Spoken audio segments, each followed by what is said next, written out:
पर इसराइली बमबारी, फलस्तीनी शहदा की तादाद 687 हो गई। वहशियाना बमबारी से 100 फलस्तीनी बच्चे भी शहीद। इसराइली हमलों में जख्मी फलस्तीनियों की तादाद 3000 से बढ़ गई। इसराइली हुकाम का फौज को बमबारी में मजीद शिद्दत लाने का हुक्म। आर्मी कावरीन की धज्जियां उड़ाते हुए फास्फोरस बम भी बरसा दिए। इसराइल की तरफ से गजा की नाकाबंदी भी जारी। इसराइल की लबनान में भी फजाई और ज़मीनी कार्रवाई, कई लबनानी शहीद और जख्मी। इसराइल ने हिजबुल्लाह के मार्टर हमलों पर जवाबी कार्रवाई की। इसराइल की गजा में अस्पतालों पर बमबारी, डॉक्टर समेत तिबी अमले के 5 अरकान शहीद, 10 जख्मी।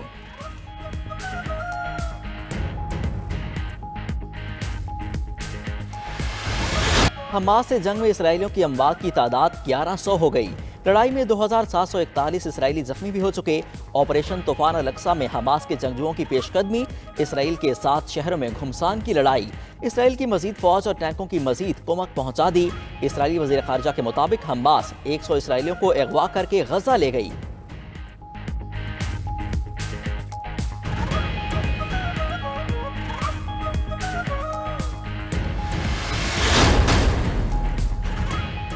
सऊदी वली अहद मोहम्मद बिन सलमान का फ़लस्तीनी सदर महमूद अब्बास से टेलीफोनिक राब्ता। बोले सऊदी अरब फ़लस्तीनियों के साथ खड़ा है। सऊदी अरब कशीदगी रोकने के लिए आलमी और इलाकाई फरीकों से राब्ते कर रहा है। फ़लस्तीनी अवाम के जायज़ हकूक़ के हसूल की हिमायत करते हैं।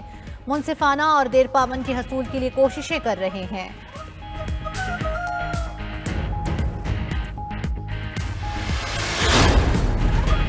सेक्रेटरी जनरल अक़वाम मुत्तहिदा एंटोनियो गुतरेस का इसराइल की तरफ से गजा की मुकम्मल नाकाबंदी पर इजहार तशवीश। कहा, बिजली, खुराक और ईंधन की सप्लाई रोकने से इंसानी बहरान मजीद संगीन हो जाएगा। फ़लस्तीनियों को तिबी साजो सामान, खुराक, ईंधन और दीगर इंसानी इमदाद की अशद ज़रूरत है।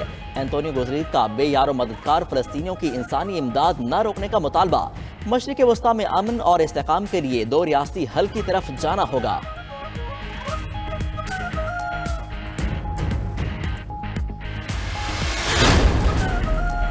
फ़लस्तीन के हवाले से हमारी खारजा पॉलिसी पहले दिन से वाज़ेह है। मशरिक़ वस्ता में अमन का क़याम 2 रियासतों के क़याम में मुसम्मिर है। निगरान वज़ीर आज़म अनवारुल हक काकड़ का इंटरव्यू। बोले, मुल्क में आखिरी दहशतगर्द के खात्मे तक जंग जारी रहेगी। इंतहा पसंदी का कला कमा किया जाएगा। नवाज शरीफ की वापसी से मुतालिक कानून के मुताबिक फैसला होगा। PTI के जो लोग ठीक हैं वो कानूनी दायरे में रहकर इलेक्शन लड़ेंगे। निगरान हुकूमत के पास 3.25 माह रह गए हैं। सिर्फ इलेक्शन कराने आए हैं। ओहदे से सुबकदोश होने के बाद सियासी किरदार अदा करते रहेंगे।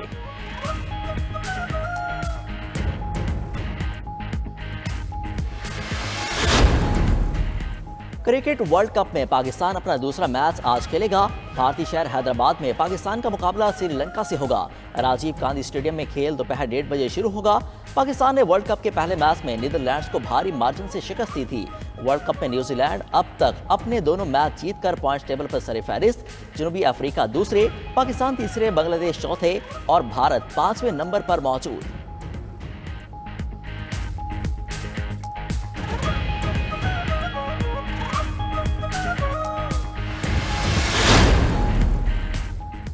Supreme court practice and procedure act के समाअत आज भी होगी। फुल कोर्ट बेंच के रूबरू बाकी वकला आज दलाइल देंगे। गुज़श्ता रोज दौरान समाअत जस्टिस एजाजुल एहसन ने रिमार्क्स दिए, पार्लियामेंट रूल्स बना सकती ना उसके लिए कानून साजी कर सकती है। मौजूदा कानून के दायराकार में रहकर रूल्स में तब्दीली का इख्तियार सिर्फ सुप्रीम कोर्ट के पास है। जस्टिस मुनीब अख्तर ने कहा, अगर एक शख्स नताइज पर असरअंदाज हो सकता है तो 3 भी हो सकते हैं। सवाल ये है, क्या आइन की शुक़ को आइनी तरमीम के बगैर बदला जा सकता है?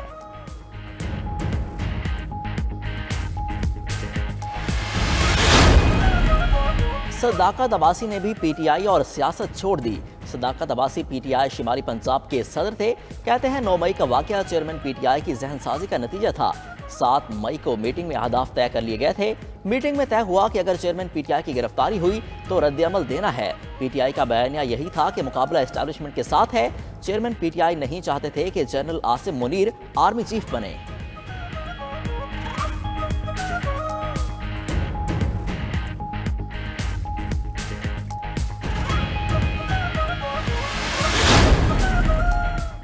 साबिक वज़ीर-ए-आज़म शाहिद हक़ान अब्बासी का आइंदा आम इंतखाबात में हिस्सा न लेने का ऐलान। कहते हैं आज के हालात के मुताबिक इलेक्शन के कायल नहीं हैं। उनके लीडर नवाज शरीफ हैं, शहबाज शरीफ और मरियम नवाज नहीं।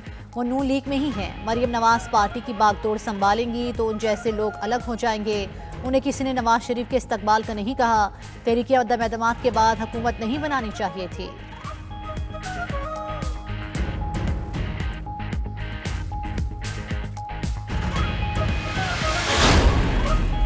सदर मुस्लिम लीग नून शहबाज शरीफ से साबिक अरकान कौमी व सूबाई असम्बली की मुलाकात, मुल्क की सियासी सूरत हाल और 21 अक्टूबर को नवाज शरीफ की वतन वापसी के हवाले से गुफ्तगू। शहबाज शरीफ बोले, नवाज शरीफ का सुनहरा दौर फिर वापस आ रहा है, महंगाई में कमी का आगाज जल्द होने वाला है। नवाज शरीफ की क़यादत में नून लीग से ज्यादा आवाम का कोई हमदर्द नहीं। मुस्लिम लीग नून ने हमेशा कौम से सच बोला और दयानतदारी से कौम की खिदमत की।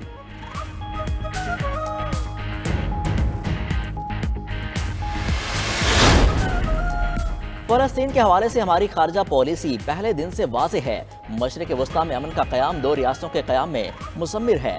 निगरान वज़ीर आज़म अनवारुल हक काकड़ का इंटरव्यू, बोले मुल्क में आखिरी दहशतगर्द के खात्मे तक जंग जारी रहेगी, इंतहा पसंदी का कला कमा किया जाएगा। नवाज शरीफ की वापसी से मुतालिक कानून के मुताबिक फैसला होगा। PTI के जो लोग ठीक हैं वो कानूनी दायरे में रहकर इलेक्शन लड़ेंगे।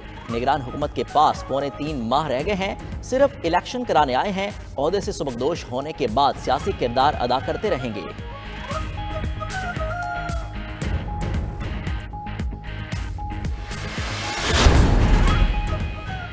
नवाज शरीफ मुल्क की तरक्की का आजमूदा ब्रांड है। झूठे इल्जाम लगाकर धांधली से नवाज शरीफ को निकाला गया। चीफ ऑर्गेनाइजर मुस्लिम लीग नून मरियम नवाज की लाहौर में पार्टी कारकुनों से मुलाकात में गुफ्तगू, कहा नवाज शरीफ को निकालने वाले निजाम से ही निकल गए। नवाज शरीफ को इक़्तिदार से निकालने की सजा मुल्क और आवाम को मिली है।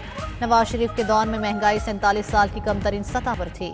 नवाज शरीफ के दौर में पाकिस्तानी अवाम मुतमईन थे, आज रो रहे हैं।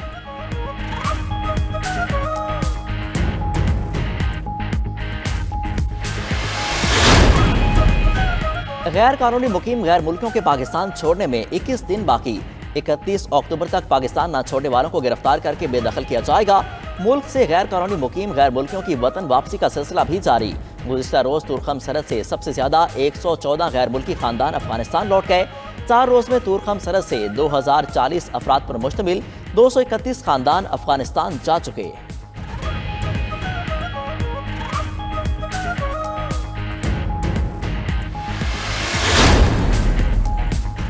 इस्लामाबाद, खैबर पख्तूनख्वा, कश्मीर और पंजाब के कई इलाकों में बारिश। इस्लामाबाद और रावलपिंडी में आंधी के साथ मूसलाधार बारिश हुई। लाहौर, पेशावर, मानसेरा, एबटाबाद, स्वात, हरीपुर, जेहलम और दीगर इलाकों में भी बादल बरसे। मरदान में यालाबारी हुई। स्वात, अस्तोर, बाबूसर टॉप, नारान और दीगर पहाड़ी इलाकों में भी बर्फबारी का सिलसिला शुरू। बाबूसर टॉप पर बर्फबारी से रोज हर किस्म की ट्रैफिक के लिए बंद।